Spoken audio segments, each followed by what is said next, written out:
안녕하세요. 네, 안녕하세요. 감사합니다. 연결해 주셔서. 아우, 시청자님, 네. 네, 저희가 다 봐드리고 싶은데 매번 좀 전화 연결이 어려우셨을 것 같아요. 네, 네. 네, 드디어 연결이 됐는데 어떤 종목이 궁금하세요? 엔지캠 생명과학인데요. 예, 제가 한 1년, 만 1년 넘었거든요. 그러셨군요. 그 10만 3천 원에 한 20% 가지고 있는데, 예, 좋다 하고 뭔가 나올 거다, 막 그런 얘기가 자꾸 주변에 있어서 그냥 들고 있다 보니까 여기까지 왔는데, 예. 어떻게 해야 되는지, 좋은 말씀 듣고 싶어요. 그러셨군요. 네네. 벌써 이렇게 가격대가 많이 좀 사신 가격대와 많이 달라지면서 손실도 많이 커졌는데 지금 코로나 관련된 이슈로도 최근에 많이 뉴스가 나오던데 이런 부분들도 혹시 확인해 보셨어요? 아니, 그쪽 그 뉴스는 얼마 며칠 전에 한 번 나오긴 했었어요. 그쪽에 뭐 한다고 그래서 한 번 상한가를 쳤는데, 네. 그래서 이것도 하는구나. 이거 말고 뭐 다른 거 한다고 이제 그냥 알고 네. 있었기 때문에, 네. 그래서 이쪽으로도 관심을 가지고, 뭔가 이 회사가 앞으로 발전할 수 있나 하고 이제 예. 기대를 가졌었는데, 네, 네. 아닌가 싶은 생각이 또 요즘 며칠 또 들어요. 네.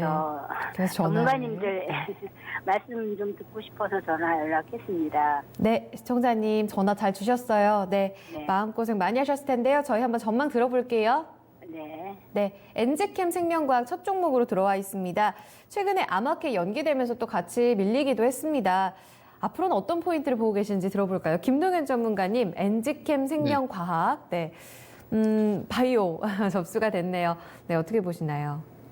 네, 이게 바이오주는 제가 늘 말씀드리지만 예. 우리 투자자분들이 이 회사의 R&D 임상을 얼마나 신뢰하고 거기에 대한 큰 기대감을 가지고 계시느냐, 거기에 대한 네. 결정입니다. 음, 한 가지 근데 제가 좀 조언드리고 싶은 건요. 엔지캠 생명과학 같은 경우에는 지금 임상 진행되고 있는 이 종목이 가장 기대하고 있는 임상 파이프라인 자체가 뭐 예를 들어서 관절염 치료제나 그러니까 네. 셀트리온이나 이런 종목들이 대박이 났던 이유가 신라젠도 마찬가지고요. 시세 대박이 났던 이유가 뭐 아주 보편적인 질병이라고 할 수 있는 뭐 당뇨, 관절염, 뭐 그리고 간암 이런 네. 그 사망률도 높고 혹은 그 꾸준히 치료를 받는 이 환자 수가 급증하고 있고 어차피 그 고령화로 인해서 매출이 커질 수밖에 없는 그러한 약제에 대한 R&D가 가치를 높게 받는 겁니다. 근데 엔지캠 생명과학이 하고 있는 파이프라인의 경우에는 그 임상 역시도 그러한 기대감은 좀 적습니다. 뭐 예를 들어서 호중구 감소증 이걸로 인해서 뭐 전이될 수 있는 말기암 환자와 적용이 되기 때문에 여기에 대해서 뭐 암이라는 암 치료에 대한 기대감 이런 것들이 약간 이미지 자체가 좀 섞여 있다고 볼 수 있는 건데요. 네. 본질적으로는 앞서 말씀드린 부가가치가 그렇게 크지 않은 부분이기 때문에 저는 지금 시가총액 4천억이 과연 타당한가, 여기에 대한 무형적 가치를 이렇게 많이 과연 줄 수 있는가, R&D가 성공한다고 하더라도 그 과거에 이제 우리가 그 셀트리온이나 혹은 한미약품 때문에 국내 제약사들에 대한 이 R&D 성과에 대해서 시장이 좀 지나치게 확대 반영하고 있는 측면이 분명히 있거든요. 저는 엔지캠 생명의 지금 4천억 수준은 네. 지금 현재 이 그 호중구 감소증에 대한 이 임상 자체가 성공을 했을 때 부가가치까지 지금 반영을 하고 있다고 봐요. 그렇다면은 이걸 과연 기대하면서 얼마까지 목표가를 잡으실 건지를 좀 되짚어 본다면 10만 원 매수가 과연 회복 가능할까에 대해서 좀 저는 회의적인 시각입니다. 그래서 현재로서는요, 제 의견은 그렇습니다. 이거 이제 제가 그 우리 최원장님 말씀 주신 거 좋은 게 나온다 이런 표현을 쓰신 걸 보면은 이 엔지캠 생명의 이 파이프라인에 대한 정확한 이해도나 이걸 가지고 투자를 하시는 건 아니지 않을까 싶은데, 최원장님 지금 통화 가능하시면은요, 네. 지금 이 종목에 대해서 그 임상 자체에 대해서 어느 정도 좀 이해를 하고 가지고 가시는 건가요? 그거는 이제 제가 오래 거래했던 네. 증권회사 님의 그 네네. 안내로 제가 맨 처음에 들어가고 굉장히 자신감 있게 추천을 하셔서 이제 들어가고 그동안 한 1년 동안 수시로 이제 그거에 대한 자문을 자꾸 했어요. 이제 못 오르니까. 그런데도 굉장히 강력하게 자신감 있게 말씀을 하시고 이제 올해 들어서는 그 무슨 회의가 있다 그래서 그때 가면 뭔가 굉장한 것이 나올 수 있다. 그렇게 얘기를 했기 때문에 기다리다가 그 연기가 됐잖아요. 또 네. 그래서 네네. 그럼 연기가 돼서 더 기다려야 되나 했는데 요즘에 이렇게 당이 많이 빠지고 나서의 그 변화를 보면 이거는 다른 이 바이오주하고 너무 이렇게 좀 변동이 같이 가지 않는 것 같아서 뭐 지금 어떻게 대처를 해야 될까? 아직도 그냥 조금 더 기다려 볼까? 아니면 어느 정도 가서 제가 그냥 물러나야 될까? 그런 말씀을 좀 듣고 싶어요. 이게 지금 제가 지금 말씀 주신 바로는 기업에 대한 내용에 대한 신뢰감보다는 네. 그 추천자에 대한 신뢰감을 가지고 매수를 하신 것 같은데요. 네. 그렇다면 바이오 종목을 가져가시는 건 저는 좀 위험하다고 생각하고, 더군다나 그 대상이 엔지캠 생명이라는 점에서는 네. 앞서 말씀드린 대로 임상이 성공을 한다 하더라도 거기에 대한 부가가치가 과연 지금의 시가총액 4천억, 우리 시청자님이 물려 계신 그 시총 8천억대 이상까지 갈 수 있느냐에 대해서는 저는 좀 의구심이 좀 듭니다. 그러니까 이것은 네. 임상이 제대로 된 결과가 나와서 거기에 대한 그 어떤 부가가치가 반영된다 하더라도 10만 원 이상이 과연 될까, 저는 약간 갸우뚱거려지거든요. 네.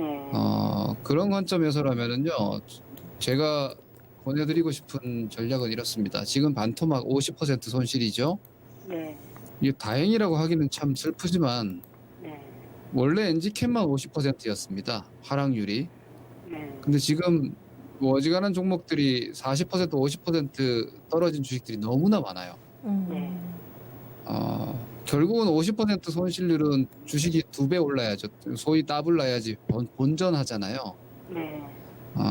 지금 그런 주식들이 되게 많은데 저는 보통 이제 손실을 보고 있을 때는 이렇게 권해드리거든요. 결국은 내 손실은 내가 회복을 하기 전까지는 아무리 많이 올라가도 수익이 아니잖아요.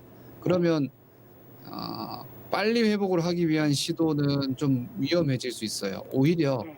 네. 좀 더 안전한 회복 쪽으로 저는 가는 게 맞다고 생각하거든요. 결국 이미 손실이 나 있으니까. 네. 네. 그러면 지금 상황에서 저는 지금 올라오고 있는 이 코로나 치료제로 인해서 종목들이 막 테마성 급등하는 거, 이거 말 그대로 나중에 또 거품처럼 가라앉을 거예요. 네. 왜냐면은 이거 우리나라에서 하는 코로나 치료제 개발들이 다 5개월 이상씩 걸리는 거예요. 네. 근데 미국에서 지금 진행하고 있는 임상들은 빠르면은 다음 달에 결과들이 나옵니다. 네. 그러면은 넘버 3, 넘버 4로 나오는 치료제는 그렇게 큰 가치를 가지지 못해요. 네. 그런데 지금 분위기 자체가 코로나로 인해서 죽어가던 바이오주에 거의 그냥 인공호흡 하듯이 지금 시세가 다시 들어왔거든요. 네. 이 분위기가 오늘 신라젠도 상한가 치고 했잖아요. 신라젠 사실 네. 코로나 치료제랑 아무 상관없는 종목이었는데 음. 코로나 치료제 개발 추진한다 하면서 상한가 쳤단 말이에요. 이건 예. 테마거든요. 네. 네. 엔지캠도 지난번에 상한가 그것 때문에 한번 나왔죠. 네. 네. 거기가 6만 원이에요. 네. 그러니까 이 분위기 타고 엔지캠이 한 번 정도 더 움직여줬을 때 제가 볼 때는 7만 원을 저항가로 놓으시고 네. 10만 원 매수가니까 7만 원 선이 마이너스 30%지 않습니까? 네. 그럼 마이너스 30%면은 회복 수익률이 한 50%대 정도 됩니다. 한 45% 되네요. 네. 네. 그러면 7만 원 정도에서 저는 지금 이 코로나 상황으로 인해서 이렇게 말도 안 되게 떨어져 있는, 오히려 하다못해 이런 경기 민감 PBR 종목, 저 PBR 주식이라도 네. 그 구간대 사가지고 오히려 배당 수익률 5% 이상 받으면서 1년 기다리시면은 네. 지금 뭐 한 7만 원대 정도 손절매도 하시면은 45% 정도의 상승하면 본전하는데, 그쪽은 좀 자신 있게 가능하다라고 보고 갈 수 있거든요.